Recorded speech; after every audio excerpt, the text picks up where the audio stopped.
Hi hello നമ്മുടെ പുതിയൊരു വീഡിയോയിലേക്ക് സ്വാഗതം. അര സെൻറ്റിനെ അടുക്കളത്തോട്ടമാക്കിയപ്പോൾ അതിൽ എന്തൊക്കെ പച്ചക്കറികൾ ഉൾക്കൊള്ളിച്ചിട്ടുണ്ടെന്ന് നോക്കും. ഇത് തക്കാളി ചെടി, ഇത് കുക്കുംബർ,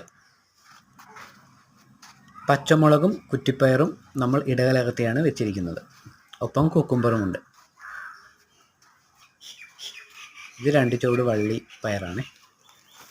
കൂടാതെ ഫ്രിഡ്ജിൻ്റെ ബോക്സിനകത്ത് വെച്ചിരിക്കുന്നത് ഇത് പൊന്നാങ്കണ്ണി ചീര, വളരെ ടേസ്റ്റിയാണ്. ഇത് മല്ലിയില കുറച്ചൊക്കെ പറിച്ച് ഉപയോഗിച്ചിട്ടുണ്ട്. പിന്നെ നമ്മൾ ചീര പാകിയിട്ടുണ്ട്. ഇത് കിണറിൻ്റെ മേലെ വെച്ചിരിക്കണേ. ഇത് പുതിനയില. പിന്നെ നമ്മുടെ മല്ലി, ആഫ്രിക്കൻ മല്ലി. അവിടെ നിന്ന് മാറിക്കഴിഞ്ഞാൽ കപ്പയാണ്. ഏകദേശം 10-20 ചുവട് കപ്പ നട്ടിട്ടുണ്ട്. പിന്നെ കോവല് പടത്തി പന്തലിലേക്ക് കയറി വരുന്നുണ്ട്. ഇത് അമരയാണ്. പിന്നെ ഇഞ്ചി